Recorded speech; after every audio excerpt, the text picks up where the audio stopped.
ভাইরা বাবাজিরা, পয়গম্বর সুলাইমান আলাইহি ওয়াসাল্লাম তানাকে মহান আল্লাহ ছাড়েননি, তার নবীকেও ছাড়েননি। আজকে লক্ষ্য করে দেখেন, পয়গম্বর সুলাইমান আলাইহি ওয়াসাল্লাম তানার পিতার নাম ছিল হযরতে দাউদ আলাইহি ওয়াসাল্লাম। মহান আল্লাহ রব্বুল আলামিন প্রতিটি নবীদের এক একটা মুজিজা দান করেছিলেন। দাউদ আলাইহি ওয়াসাল্লামের মুজিজা হলো কোন লোহার বস্তু যদি হাতে ধরতো গলে মোমের মতন নিচে পড়ে যেত। ও ভাইরা বাবাজিরা, সুলাইমান নবীর মুজিজা মহান আল্লাহ দিয়েছিলেন। আইয়ুব নবীর আল্লাহ রব্বুল আলামিন এমন করে ঈসা নবীকে, মুসা নবীকে, ইব্রাহিম নবীকে, আমার আপনার নবী মুহাম্মদকেও মুজিজা দিয়েছিলেন। আপনাদের কাছে বললে আপনারা অবাক হয়ে যাবেন, গোটা পৃথিবীর সমাজেতে যত নবী এসেছে সমস্ত নবীদের এক একটা মুজিজা দিয়েছিলেন, কিন্তু আমার আপনার নবীর সোনার নবীর মুজিজা একটা নয়, দুটো নয়, তিনটে নয়, 12,500-এরও বেশি মুজিজা দিয়েছিলেন। জোরে বলুন সুবহানাল্লাহ। আমার নবীর 12,500-এরও বেশি মুজিজা দিয়েছিলেন। নবী সুলাইমান আলাইহি ওয়াসাল্লামের মুজিজা হলো দুটো। কটা বললাম? কথা বলেন বাবু। একটা হলো গোটা পৃথিবীর পশু পাখির কথা নবী সুলাইমান আলাইহি ওয়াসাল্লাম বুঝতে পারতেন, এ ক্ষমতা দেওয়া হয়েছিল। আর একটা মুজিজা, মহান আল্লাহ তাকে একটা আংটি দিয়েছিল, যে আংটিটা পরলে গোটা পৃথিবীর সৃষ্টি জগৎ তার তাবে হয়ে যেত, অনুসারী হয়ে যেত। সেই আংটিটা মহান আল্লাহ কাউকে দেয়নি, শুধু নবী সুলাইমানকে দিয়েছিলেন। ভাইরা বাবাজিরা, নবী সুলাইমান আলাইহি ওয়াসাল্লাম ওই আংটিটা পরিধান করে রয়েছে। মহান আল্লাহ বললেন, নবী সুলাইমান তুমি শুনে রেখে দাও, আমি আল্লাহ রব্বুল আলামিন তোমাকে আংটি দিয়েছি মুজিজা স্বরূপ। ওই আংটি তুমি পরিধান করবে সদা সর্বদাই, খেতে, উঠতে, পড়তে, চলতে, রাজসিংহাসনে বসে সব জায়গায় তুমি পরবে। কিন্তু আমি আল্লাহ বলছি, ওই আংটিটা তুমি যখন ওয়াশরুমে যাবে, বাথরুমে যাবে, ওই সময় আংটিটা তুমি পরিধান করতে পারবে না। নিয়ম নীতি মেনে যদি চলো, ওই আংটিটা তুমি খুলে তারপরে তুমি ওয়াশরুমে যাবে। নবী সুলাইমান অহংকার করেছিল বলে আমার আল্লাহ কি পরীক্ষা গোটা মানুষের সমাজের, গোটা মানুষেরকে কেমন ধারণা করতে বলেছেন লক্ষ্য করেন।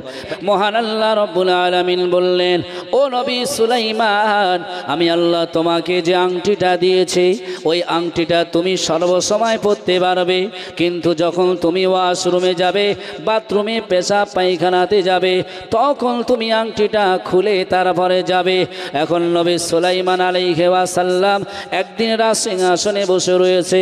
মন্ত্রী মহোদয় যারা আছে, লোক সমাজ যারা আছে, সবাইকে ডেকে বলল, হে রাষ্ট্রীয় মন্ত্রীরা, তোমরা শুনে রেখে দাও, আমি পয়গম্বর সুলাইমান বিয়ে করতে চাই। সমাজে এমন একটা মেয়ে আমার জন্য দেখো, ওই মেয়েকে আমি নবী সুলাইমান যদি পছন্দ হয়ে যায়, তাকে আমি শরিয়াত মেনে বিবাহ করতে চাই। জোরে বলুন সুবহানাল্লাহ। মন্ত্রীরা জিজ্ঞাসা করলো, পয়গম্বর আপনি নবীর বেটা, পয়গম্বর মহান আল্লাহ পাকের একজন বড় নবী, আপনার সময় সম্পত্তি অনেক, আপনি মেয়েকে বিবাহ করবেন, কিন্তু সেই মেয়ের কোয়ালিটি কেমন, ভাগ কেমন, কি তার ভিতরে থাকা দরকার, একটু যদি বলতেন তাহলে আমরা খুঁজে সেই রকম নারী আপনার জন্য আনতাম।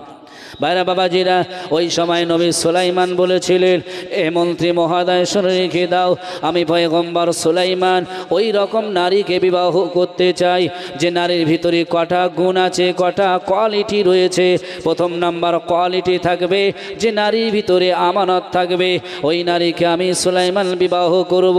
তারপরে দ্বিতীয় নাম্বার হলো দিন মেনে চলবে, শরিয়াত মেনে চলবে, আমি পয়গম্বর সুলাইমান সেই মেয়েকে বিবাহ করব।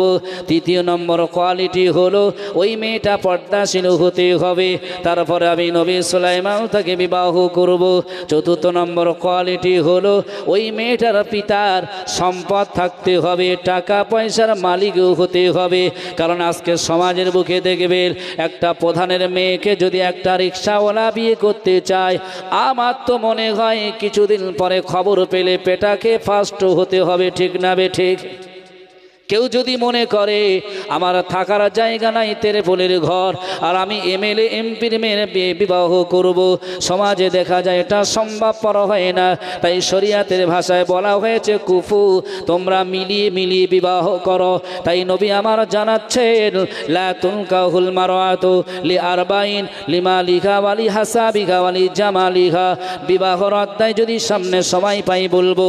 ও ভাইয়েরা বাবাজিরা, এবার নবী সুলাইমান বললেন আমার আল্লাহ আমার সম্পদ দিয়েছে, টাকা পয়সা দিয়েছে, অতএব আমি যে মেয়েকে বিবাহ করব তার পিতার যেন একটু সম্পদ থাকে, টাকা পয়সা থাকে।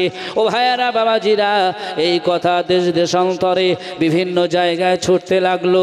নবী সুলাইমান বিবাহ করবে, নারী সমাজের ভিতরে ওই নারীকে বিবাহ করবে যার ভিতরে কয়েকটা গুণ রয়েছে, তবে সেই গুণের ভিতরে আমানত থাকতে হবে, পর্দা পশিদা হতে হবে, দিনদার হতে হবে, আর ওই মেয়েটার রূপসী হতে হবে এবং তার বাপের আর্থিক টাকা থাকতে হবে। পয়গম্বর সুলাইমান যখন বলেছেন কে না চায় সমাজে কন্যা নারীর বাপ, সবাই ছুটে ছুটে আসতে লাগলো পয়গম্বর সুলাইমানকে জামাই বানাবে বলে। কিন্তু 1 মাস যায়, 2 মাস যায়, এইভাবে পয়গম্বর সুলাইমান 1 বছর অতিবাহিত করে দিয়েছে, কোনো নারীর কোনো কথা তিনি গ্রহণ করেন নাই। বিভিন্ন রকমে আসে, নবী সুলাইমান গ্রহণ করে না। হঠাৎ একদিন নবী সুলাইমান রাজদরবারে বসে রয়েছে, কিন্তু মন খারাপ। পয়গম্বর যখন মন খারাপ, মন্ত্রীরা জিজ্ঞাসা করলো জাহাপানা হুজুর আপনার মন আজকে খারাপ কেন? হে আল্লাহর পয়গম্বর নবী সুলাইমান, আপনার মন খারাপ কেন? পয়গম্বর সুলাইমান বলছে জানো আমি পয়গম্বর নবী, আর আমাকে বিবাহ করার জন্য একটা জেলের মেয়ে, যার থাকার ঘর নেই, বাড়ি নেই, পয়সা নেই, টাকা নেই, সেই জেলের মেয়ে আমাকে বিবাহের প্রস্তাব পাঠিয়েছে চিঠির মাধ্যমে। আমি পয়গম্বর সুলাইমান, তাই আমার মনটা খারাপ।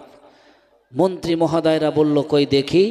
নবী সুলাইমান বার করলেন, পড়লেন, দেখো আমার ভিতরে সব রয়েছে, কিন্তু আমার পিতা গরিব, টাকা নেই, পয়সা নেই, আর্থিক অবস্থা নেই। আমি একটা পয়গম্বর নবী সুলাইমান, আর আমাকে বিবাহ করবে জেলের মেয়ে, আমার প্রস্তাব দিয়েছে। লজ্জায় লজ্জিত আমি থাকতে পারি না। নবী সুলাইমান করলেন কি জানেন? সবার সামনে চিঠিটা ছিঁড়ে একেবারে টুকরো টুকরো করে ফেলে দিলেন। অহংকার করেছে না করেনি? জোরে বলেন, কথা বলেন বাবু। অহংকার করেছে, টাকার গরম, মনে করছে আমি নবী সুলাইমান, আমার টাকা রয়েছে অনেক, আর সামান্য জেলের মেয়ে সে আমাকে বিবাহ করবে। কোরআনের তাফসিরে বলা হয়েছে মহান আল্লাহ বললেন নবী সুলাইমান এবারে আমার পরীক্ষা তোমার উপরে শুরু হয়ে গেল।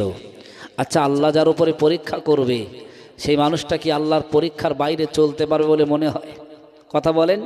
পরীক্ষা শুরু হয়ে গেল। কি পরীক্ষা? আমার আল্লাহ যেটা চান সেটা হয়। এবারে লক্ষ্য করেন, পয়গম্বর সুলাইমান আলাইহিস সালাম একদিন যাচ্ছেন ওয়াশরুমে, বাথরুমে, তার গাইডম্যান হিসাবে, তাকে দেহরক্ষী হিসাবে, জেন জাতির ভিতরে একটা জেন ছিল তার দেহরক্ষী হিসাবে।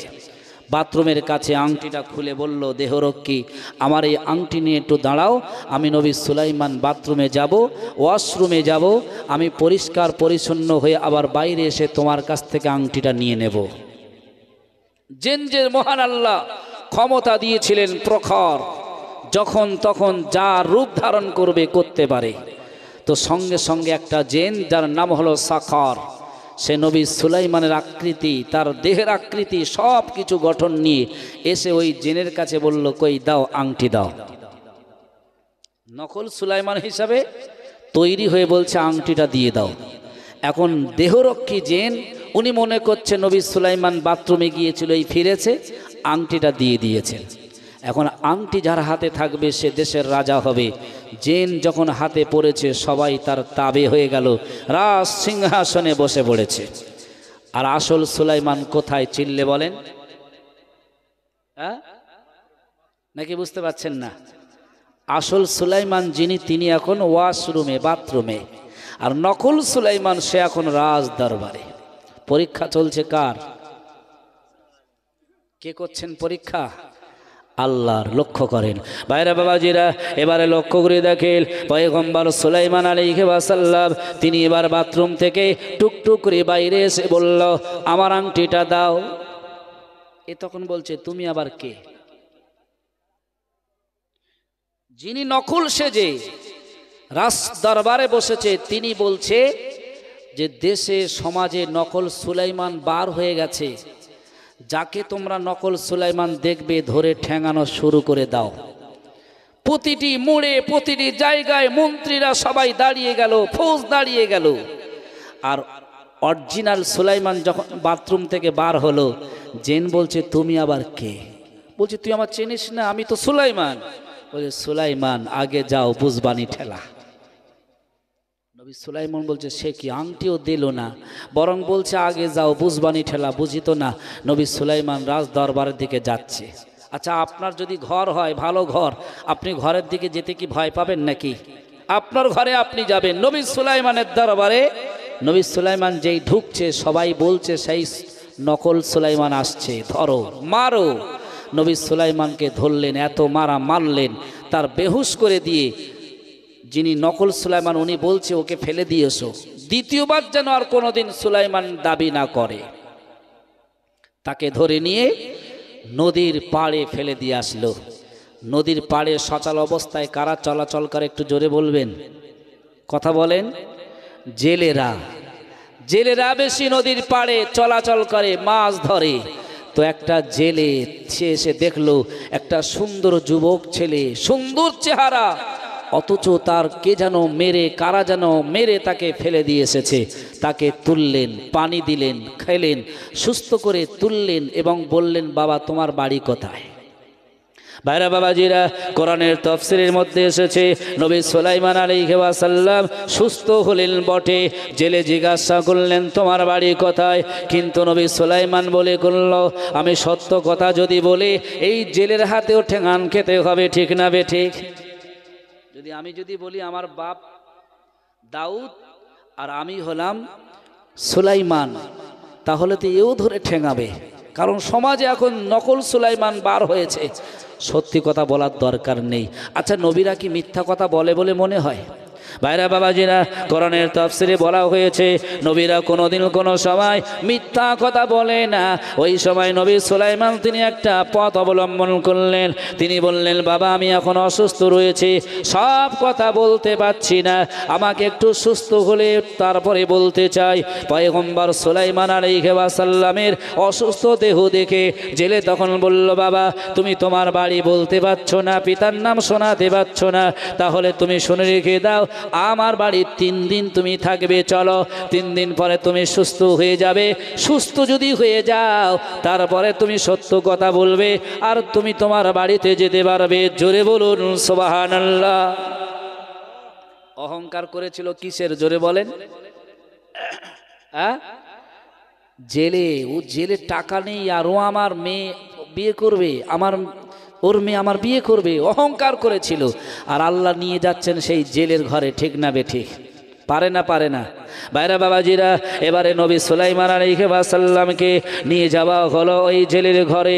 1 দিন থাকলো, 2 দিন থাকলো, 3 দিন যখন রয়েছে, এই 3 দিনের ভিতরে জেলে যখন মাছ ধরতে যায়, আমার আল্লাহ এতটা মেহেরবান, দয়া করে পরীক্ষার জন্য এই 3 দিনে জেলের জালে অন্য দিনের থেকে আরো বেশি বেশি করে মাছ আল্লাহ দিল। জোরে বলুন সুবহানাল্লাহ। 3 দিন যেই না হয়ে গেছে নবী সুলাইমান বললেন ও জেলে আমি তো চলে যাব। সেই সময় জেলে বললেন বাবা তুমি আমার ঘরে 3 দিন রয়েছো, আমার এই 3 দিনের ভিতরে এত মাছ হয়েছে, আমার একটা শ্রমিকের প্রয়োজন রয়েছে, কর্মচারীর প্রয়োজন রয়েছে, তুমি কি আমার বাড়ির শ্রমিক হিসাবে থাকতে চাও? কি বলছেন? তুমি কি শ্রমিক হয়ে আমার বাড়ি থাকতে চাও? কোরআনের তাফসীর, গল্প নয়। কোরআনের তাফসীরে বলা হয়েছে নবী সুলাইমান ভাবছে সেই তো রাজদরবারও নেই, বাড়িও নেই, সব কিছু হারা। যদি সত্যি কথা এখানে বলি এখানেও ঠেঙান খেতে হবে, ছেড়ে দিলে যাব কোথায়, যাবারও রাস্তা নেই। যদি এনার বাড়ি কর্মচারী হিসেবে থাকতে হয় থেকে যাই অন্তত আশ্রয়স্থল। আচ্ছা, যে নবী সুলাইমান রাজদরবারে বসেছিল এখন শ্রমিক হিসাবে কার ঘরে আল্লাহ পাঠালো? জোরে বলেন। আজকে আমাদের সমাজে অনেক মানুষ মনে মনে করে টাকা আমার অনেক হয়েছে, পয়সা আমার অনেক হয়েছে, শিক্ষা আমার অনেক রয়েছে। না না না বন্ধু, শুনে রেখে দাও, আমার আল্লাহ রব্বুল আলামিন গাছতলা থেকে 10 তলায় তুলতে যেমন 1 সেকেন্ড লাগে না, আবার 10 তলা থেকে গাছতলা নামাতে মহান আল্লাহর কাছে 1 সেকেন্ড লাগে বলে মনে হয়। শিক্ষিত হয়েছো? আমার আল্লাহ যদি মাথার একটা ব্রেন্টের তার ছিঁড়ে কেটে দিয়ে দেয়, পাগল হয়ে পায়খানা কুড়িয়ে খাবে, ঠিক না বে ঠিক? আল্লাহ পারে না? পারে না? ভাইরা বাবাজিরা, এবারে নবী সুলাইমান বললেন, জেলে শুনে রেখে দাও, আমি যদি এখানে থাকতে চাই শ্রমিক হিসাবে, কর্মচারী হিসাবে আমি রাজি রয়েছে, তবে কতদিনের জন্য আপনি রাখবেন? কোরআনের তাফসিরে 3টি রেওয়ায়েত রয়েছে। কোন কোন রেওয়ায়েতে বলা হয়েছে 1 বছর, কোন কোন রেওয়ায়েতে বলা হয়েছে 6 মাস, আবার অন্য রেওয়ায়েতে বলা হয়েছে 40 দিন। তবে 1 বছরের রেওয়ায়েতটা বেশি গ্রহণযোগ্য, ওইটা আপনাদের কাছে আলোচনা করব। ও ভাইরা বাবাজিরা, 1 বছর চলছে, টুকটুক করে মাস যায় মাস আসে, মাস যায় মাস আসে, দিন যায়, এইভাবে 1 বছর যেই না পূর্ণ হয়ে গেল, যেই না পূর্ণ হয়ে যাবার পরে জেলে একদিন চিন্তা ভাবনা করলো, সেই তো আমার এই কর্মচারী যুবক ছেলে 1 বছর হয়ে গেছে, বাড়িতে চলে যাবে। না না না, আমি যদি এই ছেলেকে, আমার একটা কন্যা সন্তান রয়েছে, যদি তাকে জামাই বানিয়ে নেই কেমন হয়? একবার জোরে জোরে বলুন সুবহানাল্লাহ। নবী সুলাইমানকে ভাবছে যে এই যুবক ছেলেকে যদি আমি জামাই বানাই জেলে কেমন হয়। তো এখন এই কথা যদি আমি একা বলি তো হবে না, বিবির সঙ্গে একটু আলোচনা করা দরকার আছে। আমরা আমাদের বিবির সঙ্গে আলোচনা করি না? করি না? কথা বলেন, সবাই করি। একবার জোরে তাকবীর দাও দেখি, নারায়ে তাকবীর। ও ভাইরা বাবাজিরা, এবারে পয়গম্বর সুলাইমান আলাইহিস সালামের যে ঘরে তিনি ছিলেন ওই জেলে যুক্তি করলেন, সেই তো আমি আমার বিবির সঙ্গে যদি আলোচনাটা করি কেমন হয়। তাই রাতের অন্ধকারে সবাই ঘুমিয়ে গেছে, বিবিকে ডেকে বললেন, বিবি রে, আমাদের ঘরে যে যুবকটা দীর্ঘ 1 বছর হয়ে গেল কর্মচারী হিসাবে, ও বিবি রে, ওই ছেলেকে যদি আমরা, আমাদের একটা মেয়ে রয়েছে, তার সঙ্গে যদি বিবাহ দেই কেমন হয়? বি বলছে, আরেকবার বলো। বলছে, আমাদের ঘরে একটা মেয়ে আছে, আর ওই যুবকের সঙ্গে যদি বিবাহ দেই কেমন হয়? বি বলছে, খবরদার না, ও যদি ভালো ছেলে হতো নদীর পাড়ে ওকে মেরে ফেলতো না, কেউ মেরে ফেরে আসতো না। নিশ্চিত ছেলেটা ভালো না, বাটপার, খারাপ, আপনি ওই কথা কোনোদিন বলবেন না।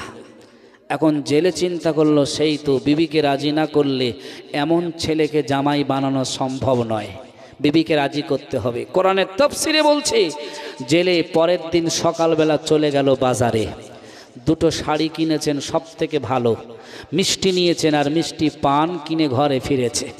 স্ত্রী জিজ্ঞাসা করলো, স্বামী এগুলো কি? বলল, খুলে দেখো। যেই খুলেছেন দেখছে 2খানা দামি শাড়ি। বলছে, কার? বলছে, এগুলো সব তোমার। আচ্ছা, মেয়েরা খুশি হবে না? হবে না?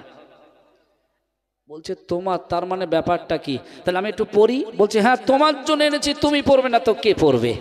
এখন বিবি পড়লেন, বলছেন কেমন দেখাচ্ছে? বলো, সুন্দর। আরও মিষ্টি এনেছি, খাও, আর মিষ্টি পান গালে দিয়ে চিবাও। স্ত্রী মনে করছে, সেই তো, এত ভাব তো ভালো নয়, কি জানি তার ঠিক নেই। কিছুক্ষণ পরে শুয়ে পড়েছে। স্বামী জিজ্ঞাসা করলো, বিবি একটা কথা তোমাকে বলবো? বিবি বললো, একটা কেন? তুমি 10টা বলতেও পারো, জোরে বলুন সুবহানাল্লাহ। তুমি 10টা বলো। বলছে, দেখো আমাদের ঘরে একটা মেয়ে রয়েছে, কন্যা সন্তান, জীবনে কোনো পুরুষের মুখ দেখেনি, জীবনে কোনো পুরুষের সঙ্গে বাক্য লাভ করিনি। ওই মেয়েকে যদি এই ছেলেটার সঙ্গে বিয়ে দিয়ে জামাই বানাই কেমন হয়? বিয়ে বলছে, দেখো তোমারই মেয়ে, আর তুমি যেটা করবে সেটাই। জোরে বলবেন। নবী সুলাইমান আলাইহিস সালামের যিনি শ্বশুর হতে চলেছেন ওই জেলে চুক্তি করে বলল, বিবি রে, আমার একটা মেয়ে রয়েছে, ওই মেয়ের সঙ্গে যদি এই ছেলেটার বিবাহ দেওয়া হয়। ওই সময় বিবি বললেন, প্রাণের স্বামী রে, আপনার মেয়ে, আর আপনি যেটাই করবেন সেটাই, ওটাই, আর আমার মধ্যে কোনো দ্বিমত নেই। পয়গম্বর সুলাইমান আলাইহিস সালামকে সকাল যেই না হলো, জিলি জিজ্ঞাসা করল, হে বেটা রে, তুমি আমার ঘরে 1 বছর রয়েছে কর্মচারী হিসাবে, তোমার কাছে আমি জানতে চাই আমাদের এই ঘরে কজন ফ্যামিলি মেম্বার রয়েছে তুমি কি জানো? পয়গম্বর সুলাইমান যুবক ছেলে উনি বলল, হে জেলে তুমি শুনে রেখে দাও, আমি 1 বছর আপনার ঘরে ছিলাম, আমি দেখেছি আপনি আর আপনার স্ত্রী আর আমি এই 3 জন ছাড়া আর কেউই ঘরে নাই। জোরে বলুন সুবহানাল্লাহ। ওই ঘরে আর একজন আছে না নেই? তার একটা কন্যা। নবী সুলাইমান বলছে আমি তাকে কখনোই দেখিও না। জেলে বলছে তার কি কোনো জামা কাপড় তুমি দেখোনি? বলছে না, আমি তার জামা কাপড়ও দেখিনি। কত আদর্শবান নারী লক্ষ্য করেন, আর কেমন যুবক সুলাইমান লক্ষ্য করেন। আমাদের ঘরে যদি কোনো ছেলেকে আপনারা আনেন, যুবক ছেলেকে, আপনার বাড়ি কটা মেয়ে তো দূরের কথা, কদিন পরে কি যে সমস্যা হবে তার ঠিক ঠিকানা নাই, ঠিক না বেঠিক? বাইরা বাবাজিরা, এবারে নবী সুলাইমান আলাইহি ওয়াসাল্লামকে বলল, বাবা তুমি আমার ঘরে 1 বছর রয়েছো, তুমি আমার ঘরে আমার একটা মেয়েকে তুমি দেখো নাই, কিন্তু আজকে তুমি তোমারও চলে যাবার সময় হয়ে গেল, 1 বছর পরে তুমি চলে যাবে, এটা প্রথমেই তোমার সঙ্গে চুক্তি করা হয়েছিল। হে বেটা রে, কিন্তু তোমার তো বাড়ি কোথায় তুমি তো বলতে পারছো না। আমার একটা কন্যা রয়েছে, আমি জেলে মনে মনে করছিলাম ওই কন্যার সঙ্গে তোমাকে যদি বিবাহ দেই তুমি কি রাজি কিংবা সাব্যস্ত করবে? নবী সুলাইমান চিন্তা করছে, সেই তো রাজদরবারও নেই, বাড়িও নেই, কোথায় যাব সেই ঠিকানাও নেই। যদি এত সুন্দর সুযোগ দেয় তাহলে আমি এই সুযোগ থেকে হাতছাড়া হব না। নবী সুলাইমান বললেন আমি রাজি। জোরে বলুন সুবহানাল্লাহ। আচ্ছা, এই বিবাহ করতে প্রথমে নবী সুলাইমান রাজি ছিলেন? কথা বলেন। আর যে বিয়ে হবে নবী সুলাইমান জানে যে আমার চিঠি দিয়েছিল তার বাড়ি আমি আছি? কথা বলেন। কোরআনের তাফসিরে মহান আল্লাহ বলছে, বান্দা অহংকার যে করবে, অহংকার করলে আমি আল্লাহ তার কোথায় পাঠাই লক্ষ্য করে দেখেন। আগে নবী সুলাইমান ছিল একজন পয়গম্বর, রাজ দরবারের সিংহাসনে বসে থাকতো, এখন তিনি কর্মচারী। কিন্তু কর্মচারী থাকতে থাকতে 1 বছর পরে হচ্ছে কি, জেলের মেয়ের সঙ্গে বিবাহর ব্যবস্থা, ঠিক না বেঠিক? নবী সুলাইমান বলছে হ্যাঁ আমি রাজি আছি। বিবাহ হয়ে গেল, সংক্ষিপ্ত কোরআনের আলোচনা। বিবাহ হয়ে গেল, বিবাহ হয়ে যাবার পরে বাসর রাত, ঠিক না বেঠিক? আমাদের সমাজে আমাদের এলাকায় যেদিন বিবাহ হয় সেই দিন রাত ছাড়া আবার পরের দিন পার করেই বাসর রাত হয়, ঠিক না বেঠিক? তো নবী সুলাইমান আলাইহি ওয়াসাল্লামের বাসর রাত হয়েছিল যেদিন বিবাহ হয়েছে, ওই দিন রাতে বেলা পার করে তার পরের দিন সারাদিন পার করে তার ওই রাত যেটা এসেছে। এখন সকাল হয়ে গেল, বিবাহ হওয়ার রাত পর সকাল হয়ে গেছে। পয়গম্বর সুলাইমানের ওই শ্বশুর জেলে, এখন নাম কি হয়েছে সম্পর্ক? শ্বশুর আর জামাই, ঠিক না বেঠিক? বলল বেটা চলো তো যাই, মাছ ধরে আনি, মাছ ধরতে যাই, যেটা আমাদের পেশা, যেটা আমাদের নেশা, চলো। নবী সুলাইমান আর তার শ্বশুর দুজনাই চললেন মাছ ধরতে। গিয়ে নদীতে জাল পেতে 2 দিকে 2 জন বসে রয়েছে, একদিকে শ্বশুর আর একদিকে জামাই। নম্রতা ভদ্রতা তাদের মধ্যে এত রয়েছে, মহান আল্লাহ তাদের দেখে খুশি। জোরে বলুন সুবহানাল্লাহ। আজকাল জামাই আর শ্বশুর যদি রাস্তা দিয়ে চলে, এরকম শীত যদি আসে, শ্বশুর বলবে জামাই বিড়ি টিড়ি আছে, আবার জামাইও বলবে বাপ আব্বাজান বিড়ি টিড়ি আছে নাকি, গরম ঠান্ডা তো বহু পড়ছে। শ্বশুর আর জামাইয়ের মধ্যে ভালোবাসা দুনিয়া এই রকম, ঠিক না বেঠিক? আবার কিছু কিছু জায়গায় দেখেছি শ্বশুরও খেয়ে এসেছে আবার জামাইও খেয়ে এসেছে, 2 দিক থেকে 2 জন মদ খেয়ে এসে একই অবস্থা। হয় না, হয় না বাবু বলেন?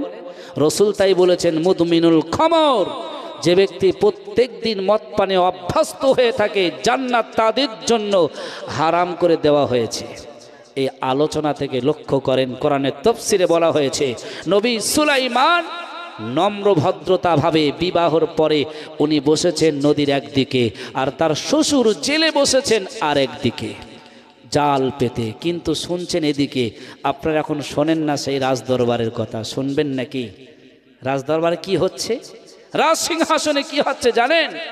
যদি আপনাদের মুখ্যমন্ত্রী মমতা ব্যানার্জি যদি 5 টাকাওয়ালা পেঁয়াজ যদি এক্ষুনি রাতের বেলা পার করে যদি বলে 500 টাকা, আপনাদের এলাকায় অশান্তি হবে না হবে না? জোরে বলেন। যদি চালের দাম 30 টাকা, ওই চাল যদি সরকার করে দেয় 300 টাকা, অশান্তি হবে না হবে না? রাজদরবার থেকে এলহান হয়ে গেল যে যত সবজি যত তরিতরকারি আছে ফলমূল যা আছে সব 5 গুণ পরিমাণ দাম বাড়িয়ে দাও, পেঁয়াজের দাম 5 টাকা করে দাও, 50 টাকা 25 টাকা, এইভাবে যখন বাড়ালো এলাকায় অশান্তির আগুন চলছে। সবাই বলছে আমরা মানতে রাজি নাই, চলো সবাই রাজদরবারে যাব, সুলাইমান কেন এমন করবে আমরা তার জবাব নেব। আপনারা বলেন তো দেখি, রাজদরবারে কি সুলাইমান নাকি? কথা বলেন, সুলাইমান নেই। ভাইরা বাবাজিরা, কোরআনের তাফসিরে বলা হয়েছে নবী সুলাইমানের আকৃতি নিয়ে যে জেন সাকার আংটি পরিধান করে ওই রাজদরবারে বসে রয়েছে, আর তিনি বলল পেঁয়াজের দাম এইটা হবে না ওটা হবে, এমন করে সমস্ত মাল বৃদ্ধির দাম বৃদ্ধি করেছে। ভালো রাস্তাগুলো ভেঙে দাও, ভেঙে দিয়ে ওই রাস্তাগুলো অন্যান্য তৈরি করো। এরকম সমাজে যেই না হতে লাগলো, ওই সময় দেশের মানুষ আন্দোলন শুরু করে দিয়েছে। বিভিন্ন মোড়ে বিভিন্ন পদে বিভিন্ন জায়গায় নবী সুলাইমান কেন এমন করবে? কিন্তু কিছু শিক্ষিত মানুষ রয়েছে, তারা চিন্তা করে দেখলো নবী সুলাইমান তো শান্ত স্বভাবের মানুষ, নবী সুলাইমান এমন কথা তো কোনোদিন বলবে না, কিন্তু আজকে তিনি বলছে কেন, দেখতে হবে। চলো আমরা আন্দোলন না করে, পথে পথে যদি মিছিল না করে, যদি সবাই রাজদরবারে যাই, অন্তত দেখি কি অবস্থা। সবাই এলো, সমস্ত দেশ দেশান্তর থেকে বিভিন্ন জায়গার মানুষ রাজদরবারে চলে এসেছে। এসে যেই না ভিতরে ঢুকেছে, আর ওদিকে যে জিনটা নবী সুলাইমানের দেহরক্ষী ছিল তাকে আংটি নিয়েছে বটে, কিন্তু সেই জায়গায় দাঁড়াতে বারণও করেনি যে তুমি এসো, সে সেই জায়গায় দাঁড়িয়ে আছে। কতদিন বলেন তো দেখি? 1 বছর। এখন দেহরক্ষী জেন ভাবছে সেই তো, দরবারে এত হাঁকাচাল্লা হয় কেন?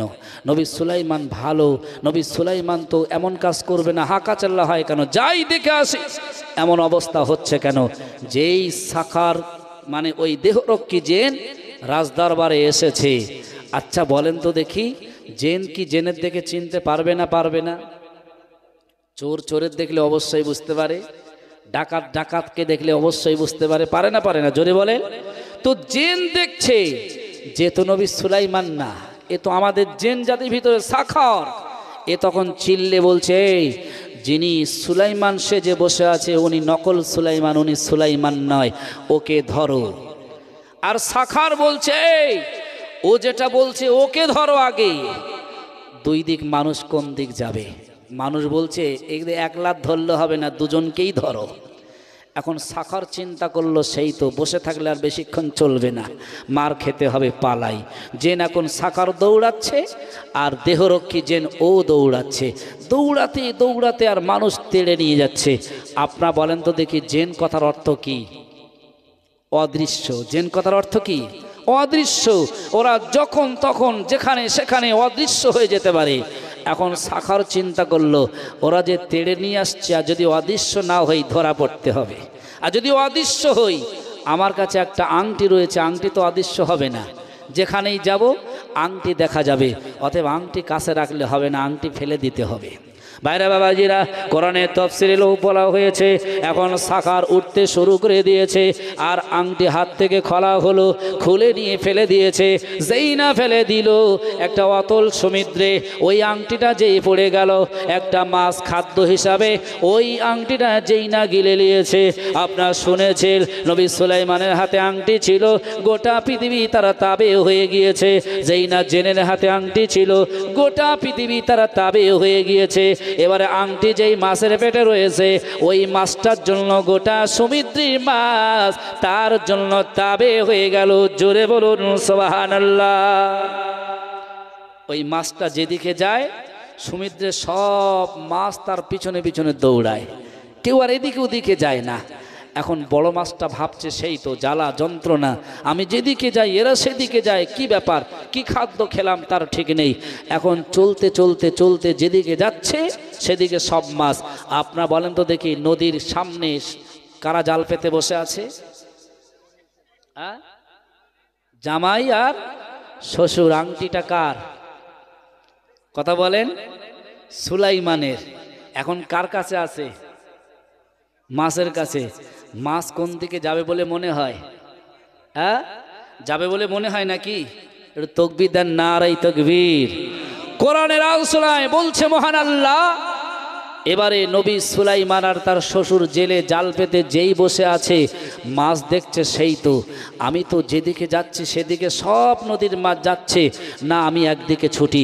মাছ যেই না ছুটে নবী সুলাইমানের জালে ঢুকেছে, অতল সমুদ্রের যত মাছ ছিল সবাই তার পিছনে পিছনে ওই জালে গিয়ে পড়েছে। জোরে বলুন সুবহানাল্লাহ। নবী সুলাইমান আর তার শ্বশুর কষ্ট করে করে ওই জাল টেনে তুলেছে। অন্যান্য দিনে মাছ হতো অর্ধেক নৌকা, এক নৌকাও মাঝে মধ্যে হতো না, আর ওই দিনে জেলের জালে ৭২ নৌকা মাছ পড়েছেন। জোরে বলবেন। নবী সুলাইমান, কোরআন বলছে, বেচা শুরু করে দিয়েছে।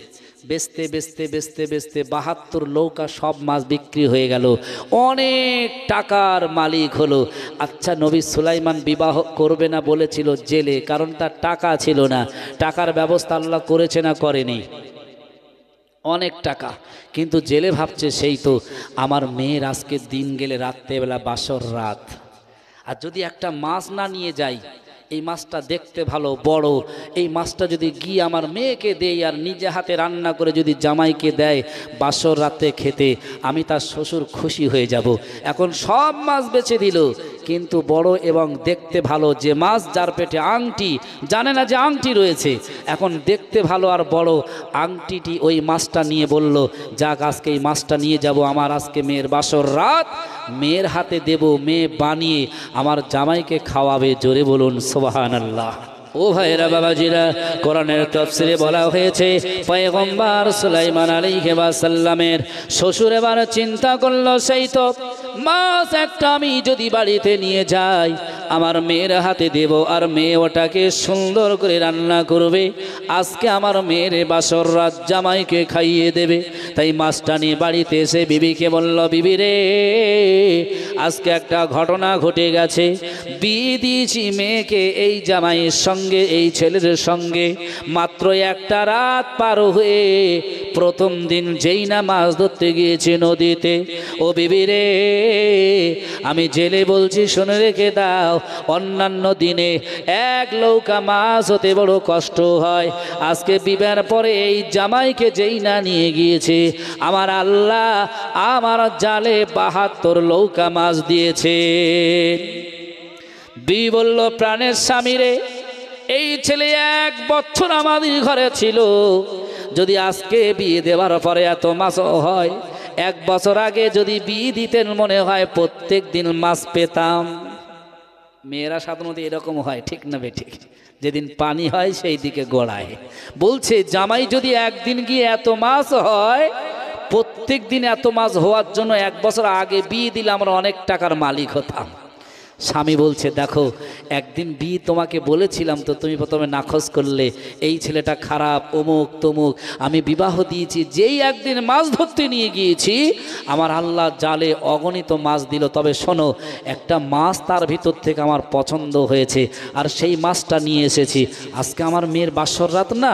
বলছে হ্যাঁ, এই মাছটা নিয়ে যাও, গিয়ে সুন্দর করে মেয়েকে নিজের হাতে বেছে কুটে রান্না করে জামাইকে আজকে খেতে ওই মেয়ের হাতে সব কিছু দিয়ে দাও। স্ত্রী মাছটা নিল, মেয়েকে বলল, মেয়ে আজকে তোমার বাসর রাত, এই মাছটা ভালো করে বানাও, রান্না তুমি করো নিজে হাতে, এবং জামাইকে রান্না করে খাইয়ে দাও, আজকে তোমাদের বাসর রাত। মেয়ে মাছটা নিল, বিসমিল্লাহ বলে যখন যেই না কেটে দিয়েছে, অন্যান্য দিন মাছ কাটে দেখে না কোনোদিন মাছের পেট থেকে শুধু নাড়ি ভুড়ি ছাড়া কিছু বার হতে, আজকে দেখছে বিসমিল্লাহ বলে যেই মাছ কেটেছে, মাছের পেট থেকে সুন্দর একটা আংটি পেয়ে গিয়েছেন। জোরে বলুন সুবহানাল্লাহ। মেয়েও চিন্তা করছে, সেই তো আমার আব্বা গরিব, জেলে, বিয়ে দিয়েছে, অন্যান্য মেয়েদের বিয়ে হয় বাসর রাতে, স্বামীদের অনেক কিছু মেয়েরা দেয়, স্ত্রী হিসাবে স্বামীকে অনেক কিছু দেয়, আমি গরিব, আমার কিচ্ছু দেওয়ার ছিল না, যাক একটা আংটি পেয়েছি, আর এই আংটিটা আজকে বাসর রাতে আমার স্বামীর হাতে পরিয়ে দেব। জোরে বলবেন।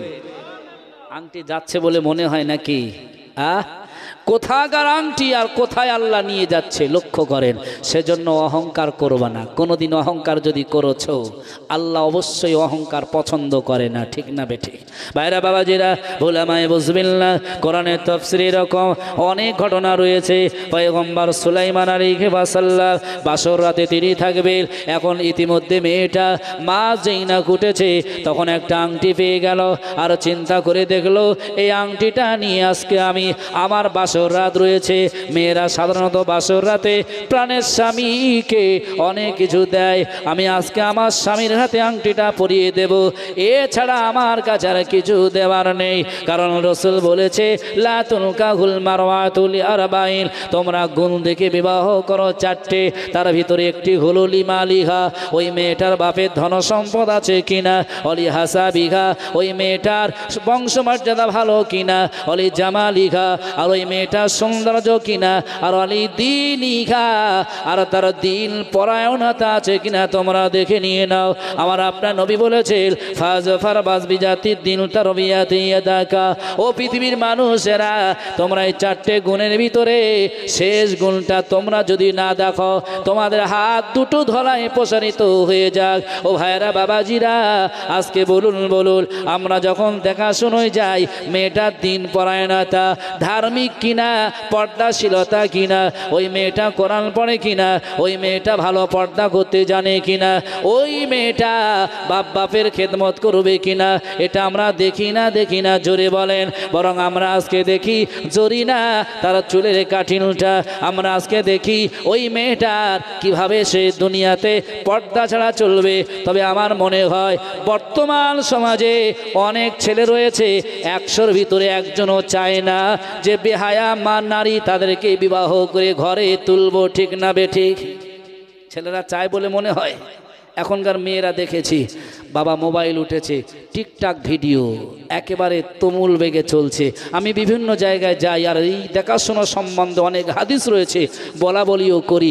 খবরদার, তোমরা ওই সমস্ত নারীদেরকে ঘরে তুলবে না যে সমস্ত নারীরা রাসূলের হাদিসের বিরোধিতা করে চলবে।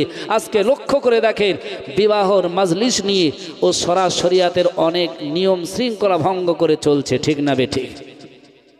ভাইরা বাবাজিরা, আমি অন্য লাইনে যাব না, বরং সময় যদি পাই তাহলে বলবো বিশ্বনবীর আদর্শবান সাতটা স্ত্রীদের কথা, বিশ্বনবীর আদর্শের কথা স্ত্রীদের মুখ দিয়ে আমি আপনাদের কাছে বলবো, যদি সময় পেয়ে যাই বলে নেব। ও ভাইরা বাবাজিরা, ভাই লক্ষ্য করে দেখেন, বাসর রাতে খাওয়া দাওয়া হয়ে গেল। স্ত্রীকে, ওই তার নবী সুলাইমানের শাশুড়ি সুন্দর করে মেয়েকে গুছিয়ে সাজিয়ে এবার মেয়েকে ঘরের ভিতরে দিয়ে বলল, জামাই রে, এটা আমার কন্যা, আমার মেয়ে, আজ থেকে তোমার স্ত্রী হিসাবে তোমার কাছে দিলাম বাসর রাত, এটা তোমার আজ থেকে বিবি। জোরে বলুন সুবহানাল্লাহ। দরজা বন্ধ হয়ে গেল, ঘরের লাইট অফ হয়ে গেল, অন্ধকার নেমে এসেছে। নবী সুলাইমান ঘরের একদিকে বসে রয়েছে, আর নবী সুলাইমানের স্ত্রী একদিকে ঘরের কোণে বসে রয়েছে। নবী সুলাইমান অনেকক্ষণ চুপচাপ রয়েছে, স্ত্রীও চুপচাপ রয়েছে। কারণ যে সুলাইমান 1 বছর যার ঘরে ছিল, তার জামা পর্যন্ত দেখেনি। যে মেয়েটার ঘরে ওই নবী সুলাইমান ছিল, একদিনও তার সঙ্গে আলাপও করেনি, তার মুখও দেখেনি। বাসর রাতে এখন চিন্তা করছে গল্প শুরু করব কি করে। কিন্তু আমাদের সমাজে বাসর রাত হয় কিভাবে আমরা শুনেছি, জেনেছি, অনেক দেখেছি। বাসর রাত যখন হয় তখন আর কোনো লজ্জা আমাদের ভিতরে থাকে না, বরং বলা বলি হয়। 3 বছর ধরে ফোনে আলাপ ছিল, বন্ধুত্ব ছিল, আজকে লজ্জা কিসের, ঠিক না বেঠিক? বেশিরভাগ তো ফোনে এখন, ঠিক না বেঠিক কথা বলেন? আরে 3 বছর ধরে আলোচনা চলছে, আর আজকে লজ্জা নেই। নবী সুলাইমান ভাবছে, সেই তো, আমি যদি কথা না বলি আর বিবি যদি কথা না শুরু করে, তাহলে রাতের পর এই রাতটা পার হয়ে যাবে, দুজনের ভিতরে কিছু আলোচনা হবে না, সম্পর্কে কিছু জানাও হবে না, ঠিক না বেঠিক? নবী সুলাইমান বলছেন, যাক, উনি যদি শুরু না করে, আমি তো তার স্বামী, আমাকে একটু শুরু করার দরকার আছে। জোরে বলুন সুবহানাল্লাহ। আমাদের ঘরের স্ত্রী যদি একটু রাগ করে, স্বামীরাও তার থেকে দ্বিগুণ রাগ করে, ঠিক না বেঠিক? আমি দেখেছি, ভাববেন না, স্ত্রীদের এনেছি আমরা, মনে করবেন না তারা বাড়ির চাকর। তারা রাগ করেছে বলে, আর আপনি তাদের থেকে আরও 3 ব্যাটারি গুণে বেশি রাগ করে আলাদা থাকবেন। এতে রসুল বলেছেন ডিভাইডেড হওয়ার একটা লক্ষণীয় শয়তান বাসা বেঁধে ফেলবে। বরং স্বামীরা যখন স্ত্রীদের রাগ হবে, স্বামীরা ঘরে গিয়ে স্ত্রীকে সালাম দাও, দেখবে স্ত্রী আর স্বামীর ভিতরে মহাব্বত আর ভালোবাসা, রাগ দূরে চলে গিয়ে ভালোবাসা বৃদ্ধি হবে। ঠিক না বেঠিক? ভাইরা বাবাজিরা, আমার বিষয়বস্তু আলোচনার দিকে নবী সুলাইমান আলাইহিস সালাম এবারে বললেন, না না, আমি যদি আলোচনা শুরু করে দেই রাত পার হয়ে যাবে, গল্প করা হবে না, পরিচয় সম্বন্ধে জানা হবে না। কোরআনের তাফসীরে বলা হয়েছে নবী সুলাইমান এবার ডেকে বললেন, বিবি কাছে এসো, একটু পাশে বসো, তোমার সম্বন্ধে আমাকে শোনাও, আমি শুনতে চাই। আজকে বাসর রাত, আমাদের চেনা অচেনা সব কিছুই জানার প্রয়োজন রয়েছে। যদি এভাবে বসে থাকে রাত পার হয়ে যাবে, পরিচয় হবে না। অতএব বিবি বলো দেখি তোমার নাম কি, তোমার পিতার নাম কি, পরিচয় তুমি দাও। বিবি এবারে খুঁটে খুঁটে বললেন, আমার নাম অমুক, পিতার নাম অমুক, বাড়ি অমুক জায়গায়, আমার আব্বা জেলে, আজকে বাড়ি আমার, সব ঠিকানা তুমি শুনলে। ও প্রাণের স্বামী রে, আপনার ঠিকানাটা কি আপনি একটু বলেন। যেহেতু আমার ঠিকানা পরিচয় শুনেছেন, আপনার পরিচয় একটু দেন। নবী সুলাইমান বাসর রাতে ভাবছে, সেই তো, এখানেও যদি সত্যি কথা বলি ঠেঙানো খেতে হবে বিবির কাছে। কারণ সব জায়গা তো রটে গেছে যে নকল সুলাইমান, আর আমি যদি এখানে পরিচয় দিই আমার পিতা দাউদ, আমি তার বেটা সুলাইমান, আমার বিবিও ধরে ঠেঙাবে যে নকল সুলাইমান, আমার সত্য কথা বলা যাবে না। তো নবী সুলাইমান অন্য বুদ্ধি খাটালেন, বললেন, দেখো বিবি, তোমার কাছে আরেকটা কিছু জানার আছে। কি? তুমি কি বিবাহের আগে কাউকে আর কি ভালোবেসেছিলে? কোনো যুবককে তুমি ভালোবেসেছিলে? আমাদের ঘরে যদি বিবাহর করে স্বামী জিজ্ঞাসা করে কোনো বিবিকে, জীবনে বলবে? কথা বলেন, সমস্যা আছে। কিন্তু নবী সুলাইমানের স্ত্রী বললেন, হ্যাঁ, আমি আপনার সঙ্গে বিবাহের আগে একজন যুবককে ভালোবেসে ফেলেছিলাম। জোরে বলুন সুবহানাল্লাহ। নবী সুলাইমান বলছেন, সেই তো।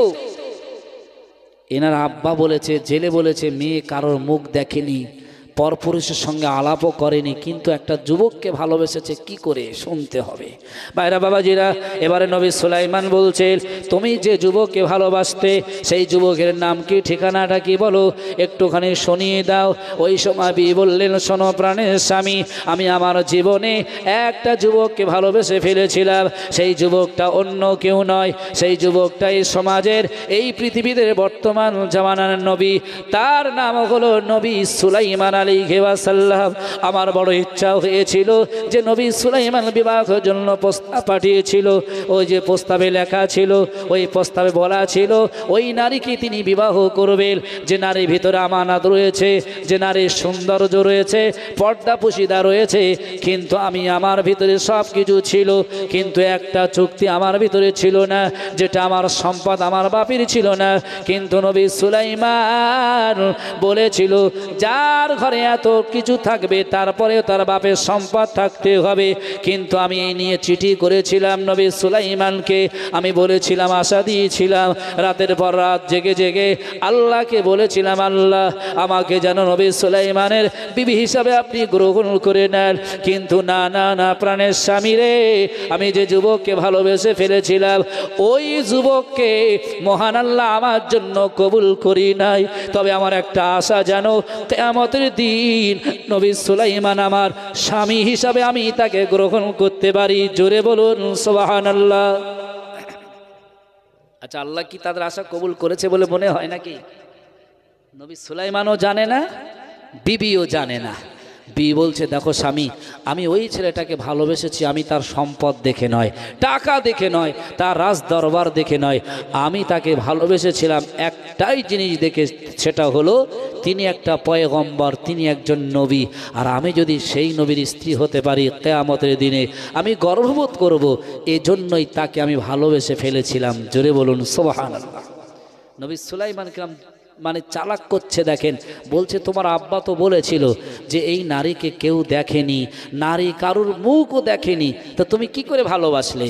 বলছে, আমি শুনেছিলাম, পয়গম্বর সুলাইমানের পয়গম দিয়েছিল, আমি শুনেছিলাম, তাই আমার পয়গম পাঠিয়ে দিয়েছিলাম। নবী সুলাইমানের স্ত্রী এবার বলছে, সেই তো আপনি অনেক কিছু আমার কাছ থেকে শুনছেন, কিন্তু আপনার পরিচয় তো এখনো দিলেন না। যদি একটু পরিচয়টা দিতেন আমি খুশি হতাম।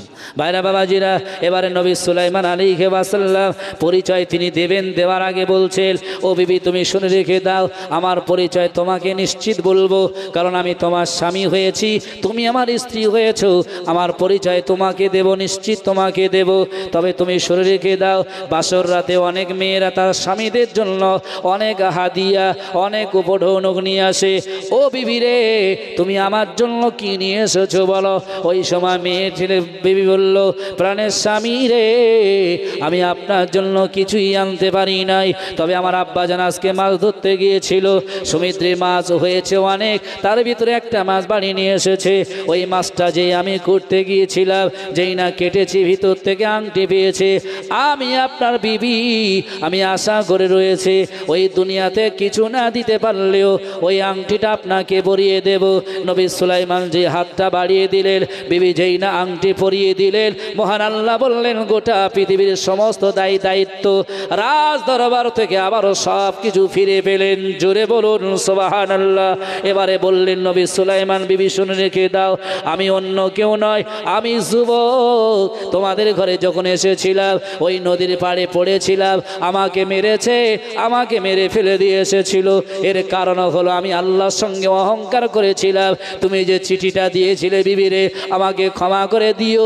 ওই চিঠিটা আমি পড়েছিলাম আর ভেবেছিলাম আমি পয়গম্বর সুলাইমান, টাকা রয়েছে, পয়সা রয়েছে, আমার বাপ পয়গম্বর নবী দাউদ, আমি তার বেটা পয়গম্বর সুলাইমান, আমার রাজ দরবার রয়েছে, কিন্তু আমি যাকে বিবাহ করব তিনি হলেন এইরকম, আমার মতন রাজ দরবার থাকতে হবে। আপনি জেলে, আপনার বাপ হলো জেলে, আর জেলের কন্যা যখন চিঠি দিয়েছে আমি তখন ওটাকে অহংকার করে ছিঁড়ে ফেলে দিয়েছিলাম। তাই মহান আল্লাহ আজকে 1 বছর অতিবাহিত করেছে রাজ দরবার ছাড়িয়ে, কখনো বা জেলের ঘরে, কখনো বা নদীর পাড়ে, কখনো বা শ্রমিক হিসাবে, তবে আজকে আংটি বাবার পরে গোটা বিশ্বের তাবে মহান আল্লাহ আবার আমাকে ফিরিয়ে দিয়েছেন। জোরে বলুন সুবহানাল্লাহ।